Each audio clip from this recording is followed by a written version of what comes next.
Hello and welcome to another online conversation from For the Region. Today actually is a bit different. We're bringing you a recording of an online event that took place last week, talking about the new Biophilic building in Swansea city centre. So this is an amazing pioneering mixed-use scheme that incorporates residential and office use and retail right in the heart of Swansea city centre, that's been enabled by the Welsh Government and the local authority, but is being brought forward by a regional developer called Hacer in partnership with Powell Dobson Architects. And as you hear Andrew Nixon from Powell Dobson talking about this amazing project, it really is blazing a trail for what we really want all of our city centre and urban developments to be, you know, taking into account nature and sustainability, but also the health and well-being of the people who will live in this development, and a really innovative model around a community interest company to run the development for the long term. And Hacer, as a responsible developer based in our region, I think Carwyn used to be a farmer and has gone into developing property, but loves our region and wants to do the best for jobs and skills and people in South West Wales. So it's a really inspiring project, and I hope you'll enjoy the conversation about it. You know, there's difficult times ahead for town centres and city centres across the UK as we come out of COVID. You know, a lot of retail has been so badly hit, and footfall in town and city centres is going to take a while to recover. But we really need to have confidence and ambition for what the future of our city centre here in Swansea could look like. There's a huge amount of investment going in. The prospects are really exciting. The worst thing we could do is to lose confidence in the vision for what our city centre could be. So we'll be excited to talk to you about lots of different things that are happening in Swansea over the coming months. But for now, sit back and enjoy this presentation from Hacer and Powell Dobson Architects about Swansea's Biophilic building. Enjoy. I'll start with a little bit of context before I hand over to Andrew to do the really exciting and interesting part that I'm sure everybody really wants to see. I will obviously have to advise as well as Swansea is currently undergoing a radical and exciting regeneration programme, which for those overseas viewers, that may be news. What this gives us is an opportunity, a lifetime opportunity, to deliver a modern and vibrant city that deals with the issues of the time. This is a unique time to be in Swansea, and I always think sometimes that where you are at a certain point in your life and what have you gives you the opportunities, and we're very fortunate that we have an opportunity at this time to deliver on all the regeneration aspirations that the city has. Obviously, we've had the pandemic, which has changed further the issues that surround regeneration. It's changed the potential future. It's thrown uncertainty over those kind of aspects of how and what form will our office space take and what have you. So I think regeneration, people sometimes view regeneration as purely a physical aspect, and I think that it's important to realise that regeneration is a multi-layered type of project, in that it needs to consider a number of things, and one of those is to create a reason or a purpose. It's easy to just go building offices, residential, and just wait for people to populate. We need to create reason, and I think that's how we arrived at this project. We've put together a great team of people from Swansea University, Andrew, Martha, Powell Dobson, and a number of other people who I probably are too numerous to mention really, that have come together with the purpose of looking at how can we address the issues of the day. So the issues of the day, obviously, climate change, which is a huge matter of priority and is becoming more focused and over the last probably few years, which means that there is a spotlight on it at last, which hasn't always been the case. We also obviously want to regenerate, we want to improve the cityscape. We also want to create a place for people to live, work and leisure, and it's really important that we create a reason. People need reasons to come to our city centres, people need purpose, and people need to feel a sense of belonging in there. So the objectives we set ourselves were to basically create community, And that then could so encourage people to come into that environment and create a reason for being there and creating community, which is I believe, the core of driving forward any regeneration. The other aspects are obviously we need to deal with the climate change aspects. It's multi-layered, and we all came together as a team and sort of worked spent a lot of time on deciding how we were going to attract people into the city. The concept began probably with a green roof simply, but that soon evolved. And the ideas and concepts you're about to see with Andrew now will show you how much progress we've made. We're really proud of it, and I hope you're as excited as we are at the prospect of delivering this and what is our home city as well. I will now pass it over to Andrew and Marta of Powell Dobson, who will run through the specifics of the project. But first, a short film to hopefully whet the appetite. Thank you, Carwyn. I'm about to play a video. It's only a minute and a half long. Can I just warn you, it does have some backing sound. So particularly if you have got headphones on, you may want to just pull them away from your ears. I don't have control over the volume at your end. So just to be on the safe side, just to warn you, it may come across at your end as being quite loud.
Okay, so thank you for that. Hopefully that gave you a little bit of a taster of what the project is aiming to do. And now I'd like to hand over to Andrew Nixon, the architect, to take us through the details of the project. Thank you, Andrew. Okay, thank you, Philip. Okay, I'm going to run through a bit of a presentation now, which will hopefully just describe in much more detail about the project, but just really picking up from where Carwyn left off. Well, I'm hoping, given the interest shown by the project, that it won't come as a surprise to you. There's sort of three key areas that Carwyn sort of described that are influencing and formulating the responses that we need to do in terms of regeneration and projects like the one we're going to talk about. So we've got the issues clearly surrounding the global climate emergency. But there's also the tackling the problems to do with the growth in urban population and aging in particular, and the whole loneliness agenda that we need to look at.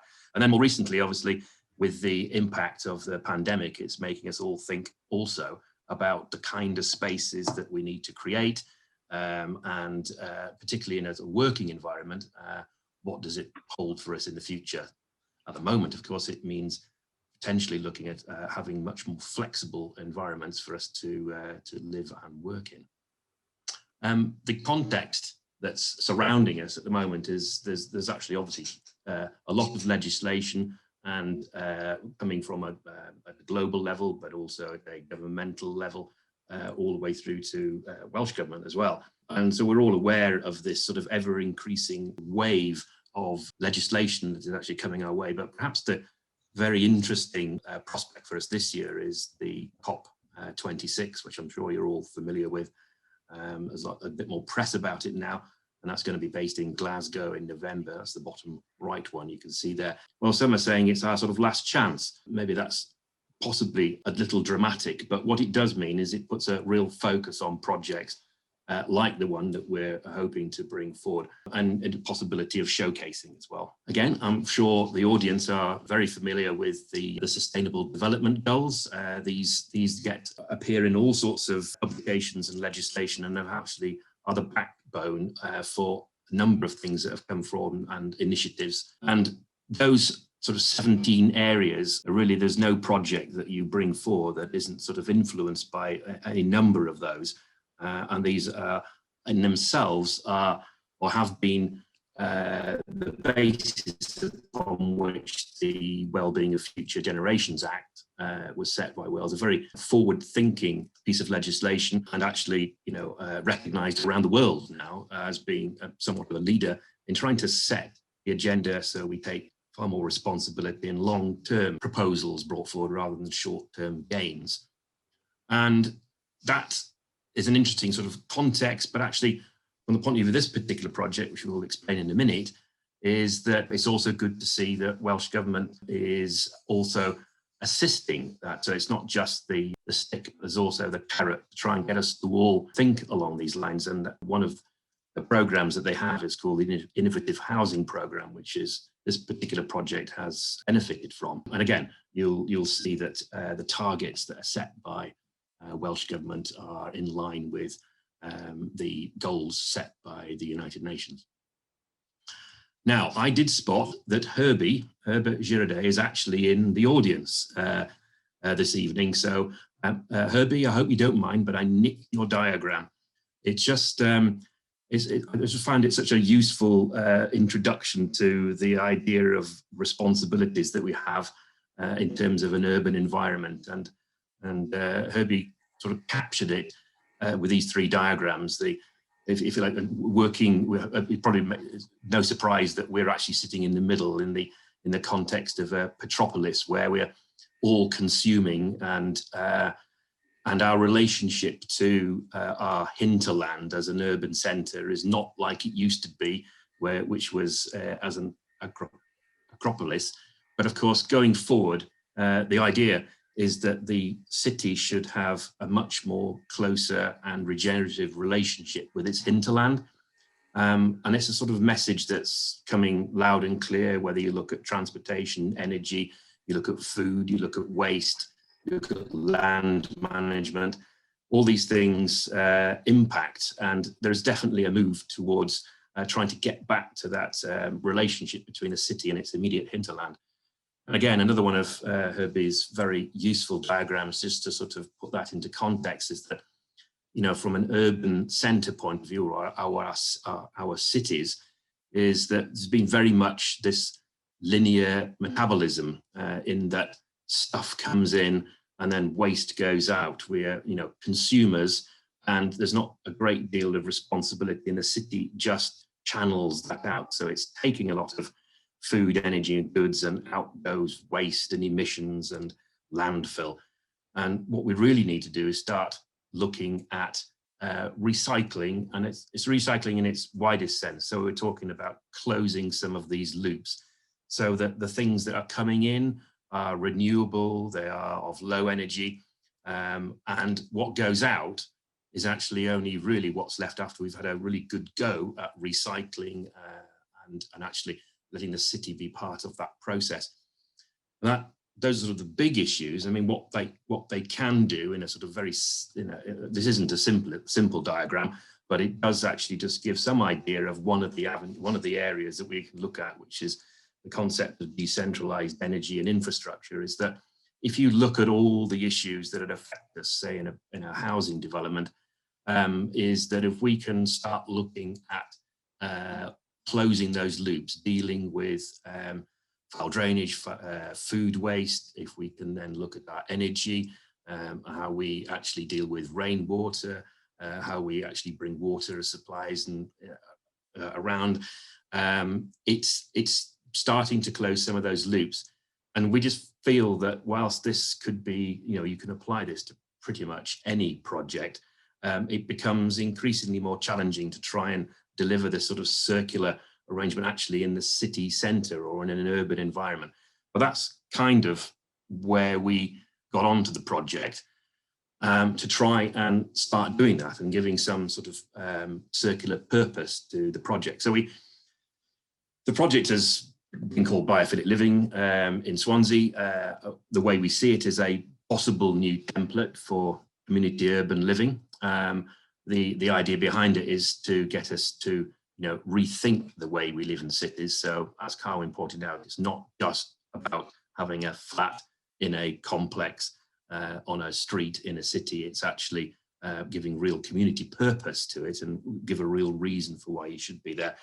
And of course, we've also been looking at the whole concept of biophilia as a device to actually give some purpose to this. Normally when I do presentations, we sort of end with this shot. So we sort of build all the way up to it. But of course, I think most of you've seen this by now because it's been in the press and it was probably on the release for this evening's talk. But what it does do is in some ways capture the essence of what the project's about. So you can see that it's in its city centre context, but you will probably be able to tell from that there's quite a lot of green space involved. And it's not greenwashing, it's not painting green on it for the sake of it. These have all got specific purposes, and fundamental to the design of the scheme is actually this concept of biophilic design, this response to nature and working with nature and the benefits that gives in a sort of health and well-being. However, first and foremost, we want to create a sustainable community in this particular part of the city. So it is about providing somewhere to live. We're looking at the concept of a cooperative shared ownership model.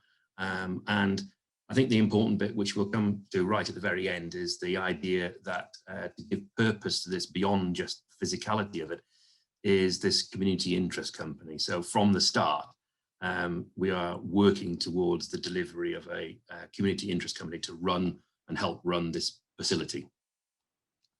I'm talking today, but there's a whole raft of people involved, and it would take me ages to actually name everybody individually and personally. There's one or two I've spotted who are in the audience tonight, so thank you very much. And I had the benefit of some of my colleagues from Hawley yesterday. I'm not quite sure whether they're here tonight in case there's any technical questions that I can't answer later on. But there's a number of people involved. I mean, when we set off on this journey, I didn't think, for example, that I would be sitting down with a research student from Swansea University discussing the multi-trophic aquaponics in the urban developments and innovation in circular economy.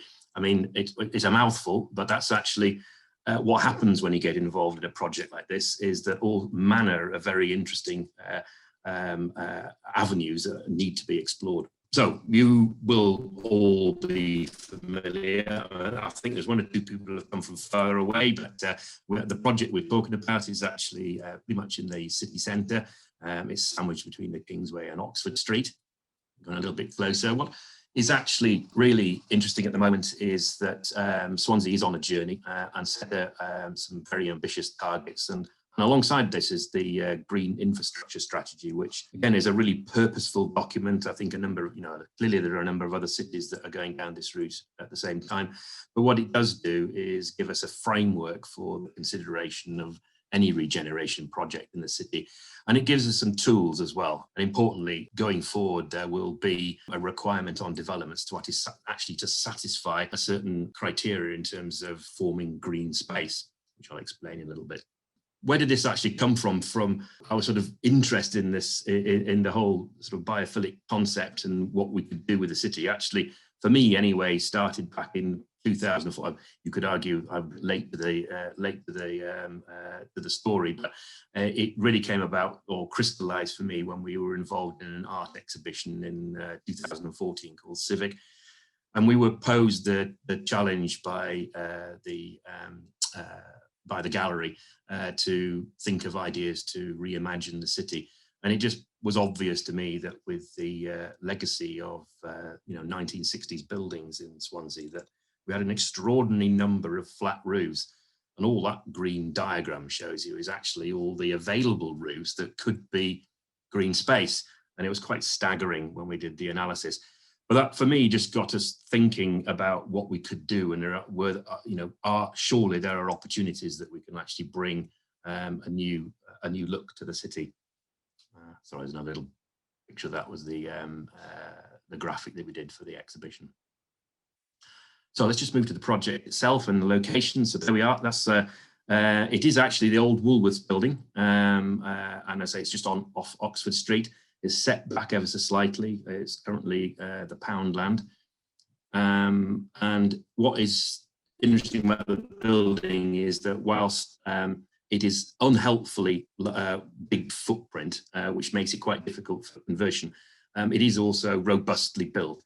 It's not got a particularly attractive facade, but actually the quality of the frame that's behind that and all the embodied energy that's gone into creating that is all useful for us going forward. In terms of the context for the city, in terms of it as an area of regeneration, for some time now, there has been a number of policies put forward by the council, and this project sits neatly within one of the key areas, a key area for the promotion of living and working. So, and also the creation of new space, new public space. From a policy point of view, it's obviously a project that is meeting all the aspirations of the council. A little bit of an image of the context for you. The dotted red line actually represents the Woolworths building. This is a top-down view. The sort of purpley pink buildings, just for context, are listed buildings, and the sort of hatched pink is the extent of the conservation area. So we are, interestingly enough, we're actually facing a listed building, which does actually give us an added component to when we're actually looking at the scheme. You can also see that behind us there's a car park, which has now been abandoned. And you can also see the hole in the ground that used to be the Oceana building. Going forward, there are a number of projects that are in the offing. Obviously, we've got our project, which you can see there.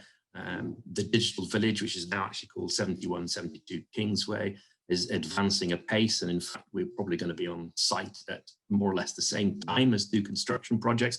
But there are other little projects around, the other blue ones that are identified are projects that should be coming forward in the near future, which does mean, of course, that we've now got, what was a fairly rundown little part of the city is suddenly going to become, there's a real focus, and there's obviously energy being put into the creation of a new public yard or public square.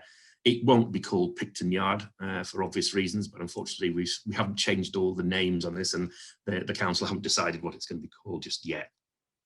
Just for context, 7172 looked a bit like this. This is the image of the scheme that was in for planning. So that's your view on the Kingsway. And just, you can see the gap between the two buildings on the left-hand side. That actually takes you into the new public square and takes you forward onto Oxford Street. From a diagrammatic point of view, it's encouraging to see that we're not alone in thinking about green space and what we can do with our roofscape. Clearly we are working in tandem with the council and their team for this project to make sure that we deliver a great piece of space in between the two. Right, I'll just flip this now to a cross section through the building. So apologies for those who are not familiar with looking at drawings, but the reason I've done this will become apparent in a minute. But on the right-hand side is the listed building, the Waterstones. The block in the middle is the existing building, which used to be Woolworths, currently Poundland, and then behind you can see the car park. In essence, the project that we're doing is that, excuse me, in that we are going to be building on top of the existing building, making use of the existing structure, and then we are going to be building a tower behind on part of the old car park. And the sort of layering of the scheme you can see there from the front to the rear is also in respect to the listed building, which is Waterstones, but it also is a limitation on what we can actually do structurally, given the constraints of the existing building. So in a way, this sort of layering back was something we needed to focus on anyway, but it just presented us with an ideal opportunity to really consider about bringing all the amenity spaces that we wanted to create for this building and actually just giving them the most fantastic southerly aspect. So a little bit about the place making. We've got our tower which comes down into the new public space, and you can see the building there. Hopefully you can just make out the Swansea Market roof is in the background, so it gives you an idea of the context there. And just in plan, if that's, hopefully that's come through, it's a little bit blurry on mine still. But we've got a building that lands itself into the yard at the rear, and then we've got the building which is next to Nixon Lane, which is the 71-72 Kingsway.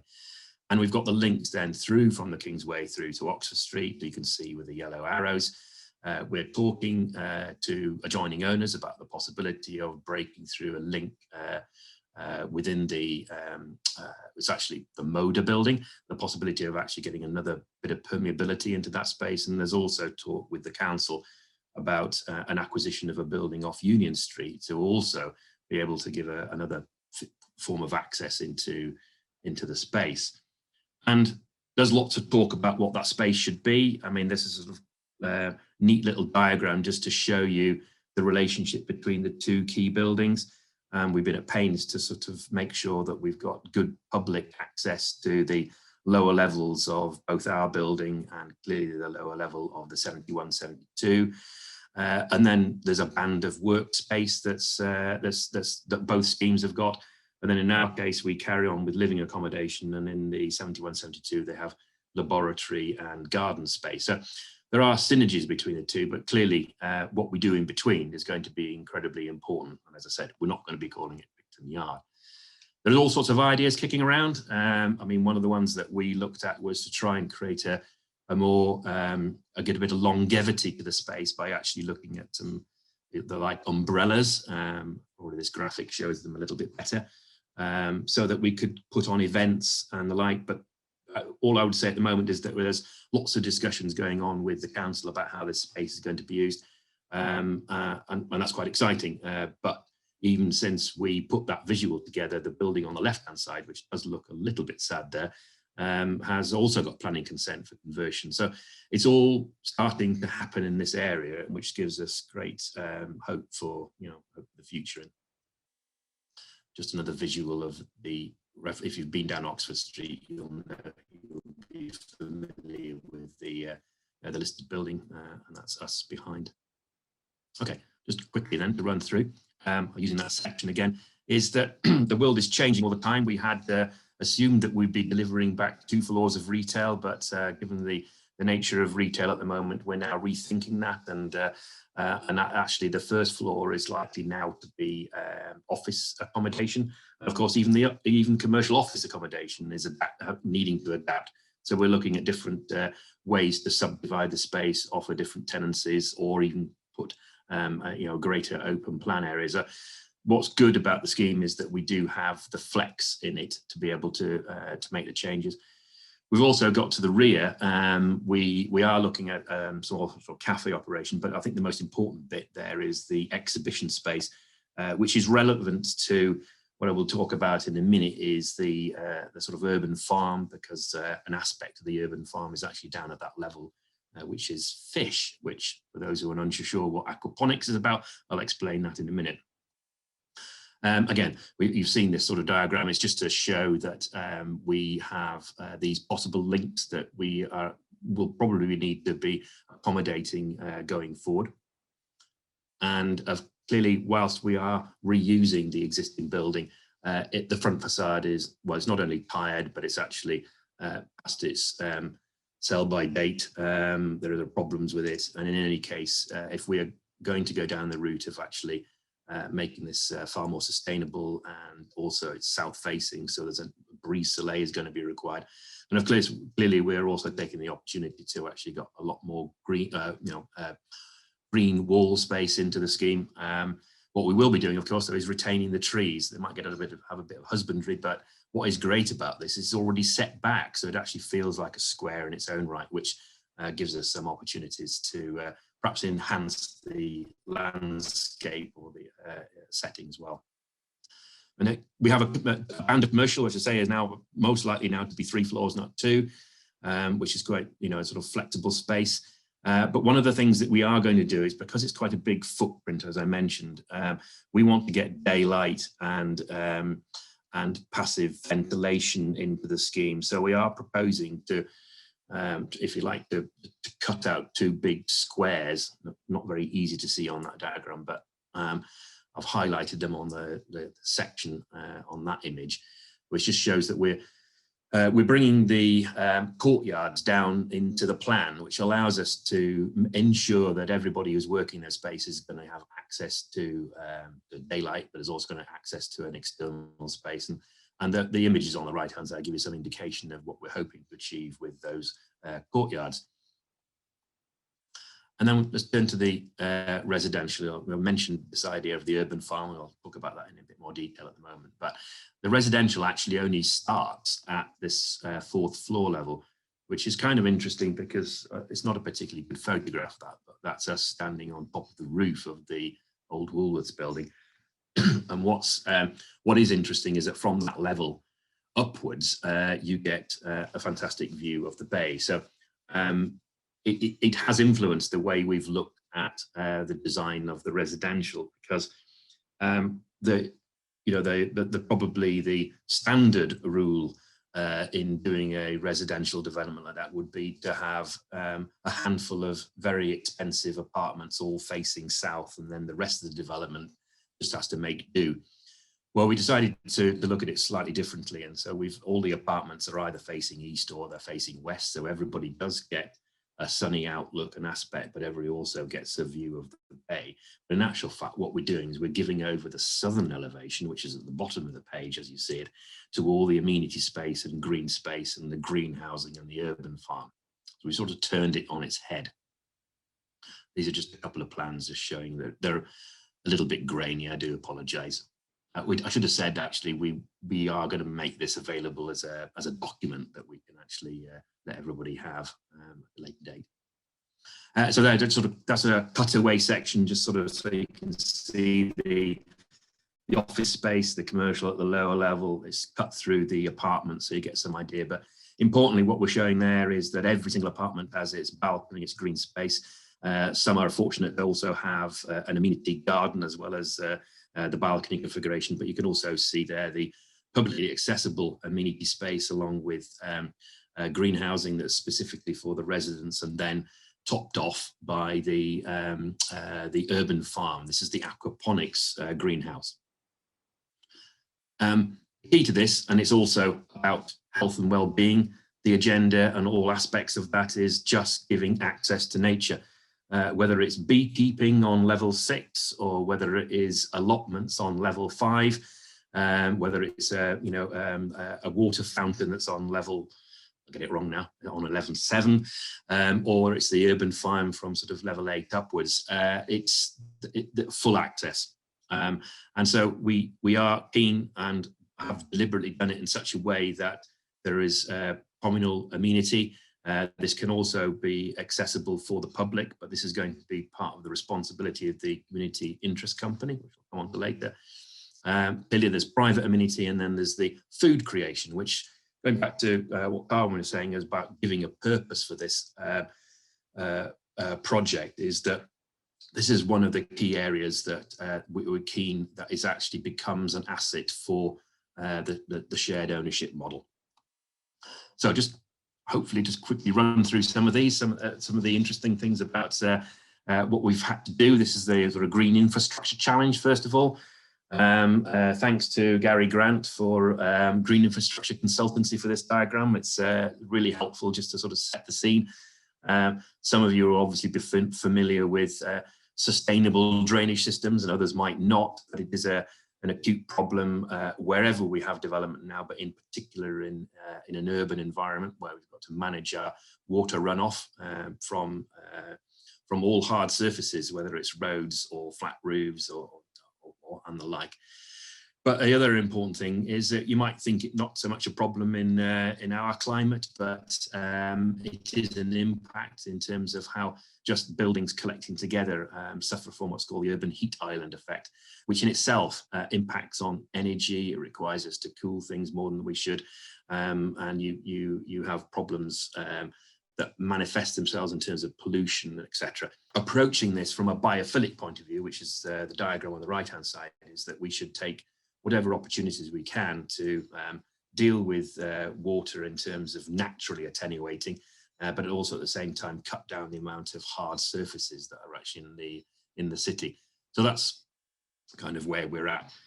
mentioned about the green infrastructure strategy that the council has set down. Well, one of the aspects of that is that all developments need to comply with have to score on what's called a green space factor tool. I won't go through all the detail on this. Some of you might be familiar with it, but basically you get a score depending on the permeability of the surface, and clearly you get a better score with the greener the space is, but on hard surfaces are actually working against you. And there are targets that are set by the local authority in terms of what needs to be achieved. Excuse me. The analysis that we've done on our project is captured there.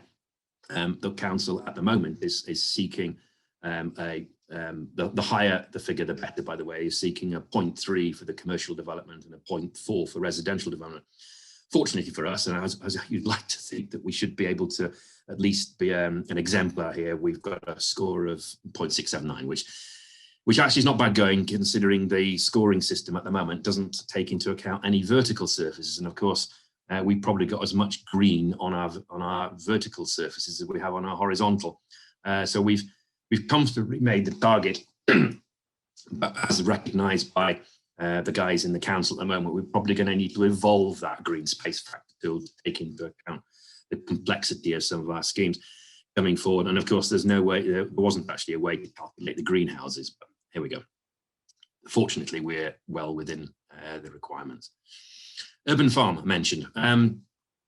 One of the things that, as a key driver for the scheme is actually to try and use the space to create greenhousing for growing food. What we looked at is various systems, but the one that we focused on was aquaponics. For those who are unfamiliar, aquaponics is actually the use of fish waste as a nutrient for growing plants. And growing plants in a irrigated system that is soilless. You've probably seen a number of programs on the television and the like about that, but what it is in essence a relatively simple process. Obviously, it'll get quite complicated with all the pumping systems and management and the like. And as a result of that, of course, we've developed this really close relationship with Caesar, which is the department in Swansea University, to help us through this process. And as I've mentioned before, we've also got a research student working with us as well. And the aim of that is clearly to have this, a fully functioning and high yield greenhouse atop the building. But we will also have a byproduct of that is actually fish, which will be available for inspection on the ground floor. And we're going to make an exhibition out of that. So we have done some preliminary calculations, and they're going to get more advanced now in terms of what kind of yield we should be able to get from the building. The intention is not to make this a full-on commercial venture. You'll say, oh, crappy, why would you do it here on the building with all the complicated logistics? But the plan here is to make it commercial with a little c, because effectively it is going to be a revenue generator for the community interest company. So we're setting it up in such a way that is something that they would manage, and any profits that might come from this would be fed back into the company. A few little diagrams there. You can see the sort of things that we're talking about as sort of middle graphics, showing how different kinds of growing, the way you grow the crops. We've basically got, a 4-story greenhouse with multiple layers in it and opportunities for growing. Obviously, with a south-facing greenhouse, the overheating, first of all, you might be alarmed by that, but at the same time, of course, we've got a significant amount of photovoltaic on there, which actually is controlling that. And all that, the science and the modelling of all that is going on at the moment with our friends at Hawley. Okay, in terms of a water strategy, very complicated. This is proving to be quite one to explain, if nothing else, to the drainage department in the council, because they're used to receiving schemes with a sort of a bunch of calculations about what might be the final output from the building going into the drain. We've got some very complex calculations to do, because basically we are going to be, in essence, tracking every single raindrop that falls onto this building and where it goes, how it's collected, how it's recycled, how it's used, how it's stored, how it irrigates, vertical walls, balconies, the greenhouses themselves. So it's quite a complex animal, and it's living, and it's like a living and breathing approach. But we do all those calculations, and then we will be effectively provide it's almost like a negative drainage aspect to the scheme, because we're actually attenuating or storing more water than normal projects. So it's not a problem, it's just a complex sort of interrelationship between all the different facets. In terms of an energy strategy, you'd expect clearly with the agendas that we've got to hit and the targets that we've got to hit, but there's a lot of focus on actually how we deliver that through renewable sources.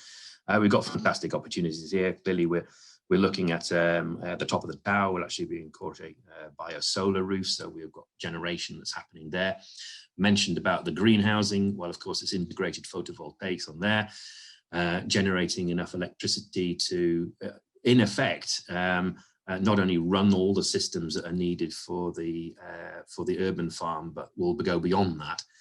We can go beyond that because we'll use a demand shift technology with battery storage, which means that with the mixed use nature of this building, that we will be able to divert energy to where it's needed at any particular time of day. But it is important that we have sufficient battery storage for that. And so we have some centralized batteries, but we also have some decentralized ones, which are actually going to help us balance the energy demand throughout the building.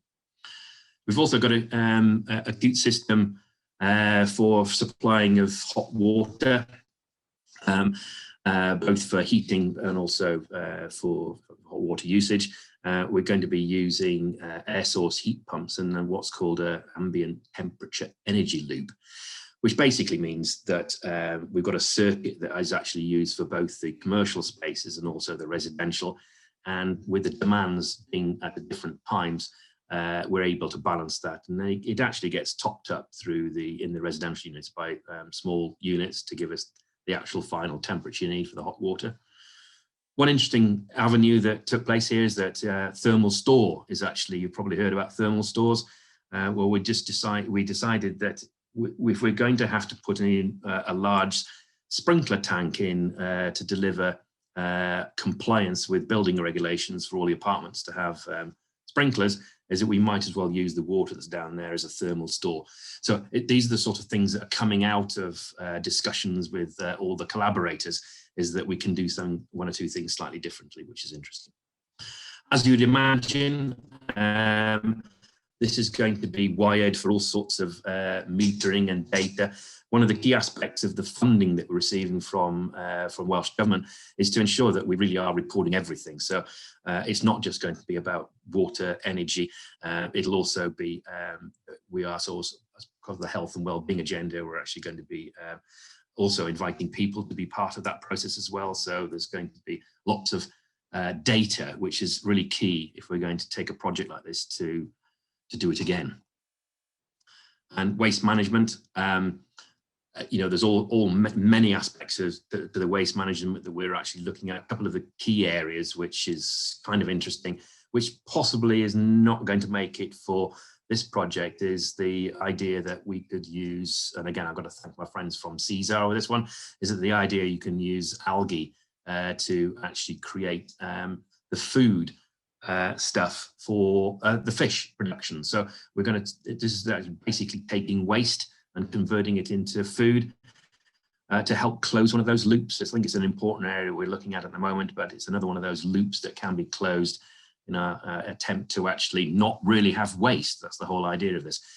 Very interesting one that we are delivering, though, is the one in the middle called the carbon dioxide sequestration.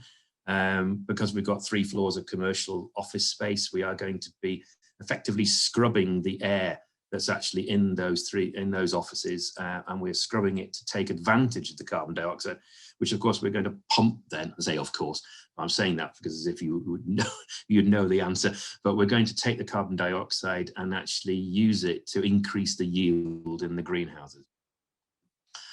There are all sorts of other innovations that are going on there, as you would expect, lots of sensors. But one of the areas that obviously we're keen on, we were asked a question yesterday, where's all the car parking? Well, we're not providing any car parking with this development. This is going to be about encouraging everybody to either walk or actually bicycles. So there's a lot of effort that's gone into making sure that you can get, I think, up to 3 bikes in an apartment. But we've got areas for electric bicycle charging. We've got washing facilities and a repair shop. They're all part of the project.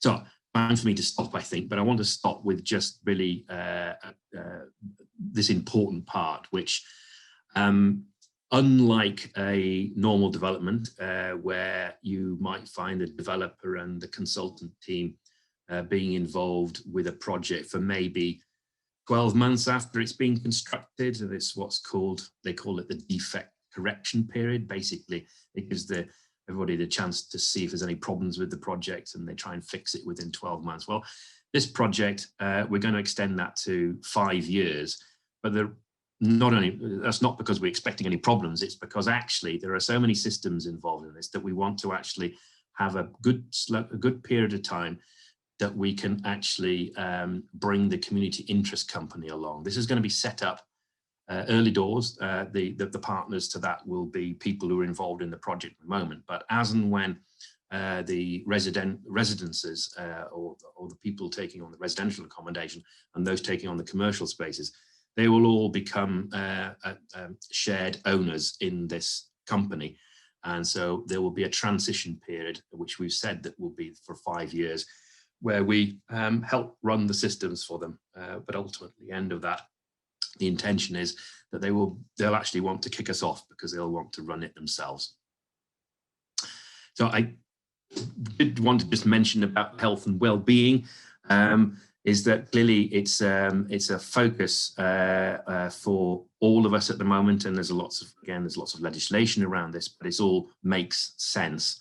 But one of the things that we found quite difficult, excuse me, is that it's quite a difficult area to measure. There are lots of certification processes that deal with energy. A lot of you might be familiar with the Building Research Establishment's energy assessment method, or called BREEAM for short. That's sort of anybody in construction is dealing with that on a daily basis. But it's very much focused on energy and sustainable development from an energy point of view. It's quite difficult to actually find something that does the same for measuring health and well-being. And given that at the end of the day, this is so important for particularly for Welsh Government, but actually for our future, is that we want to have a certification process that allows us to benchmark it for going forward. So we are going to be part of what's called the WELL certification. This is a brand new, well, it's not brand new, it's actually been around a few years. It's just maybe not familiar for people in the UK, which covers all the key areas. I think you can see the list in the middle there, is that it goes beyond the normal certification process, and deals with things like, community and your mindfulness. And there's lots of ways of these can be measured, and we're also been talking to both Swansea University and Cardiff University about how we're actually going to deal with this. But I was reminded by my colleague from Hawley yesterday, Tunde, who did say that if we do deliver this project, which we are going to do under the WELL certification, it will be the first one in the world that has actually a mixed-use development with residential and commercial as part of it, which does make it slightly daunting, but we are committed to doing it. And we believe if we don't do it, we're not going to have the means by which we can set an example to other projects. Okay, I think that's probably enough from me, and clearly we're here for questions. But if I just, maybe Philip, if I stop there. Yeah, thanks ever so much again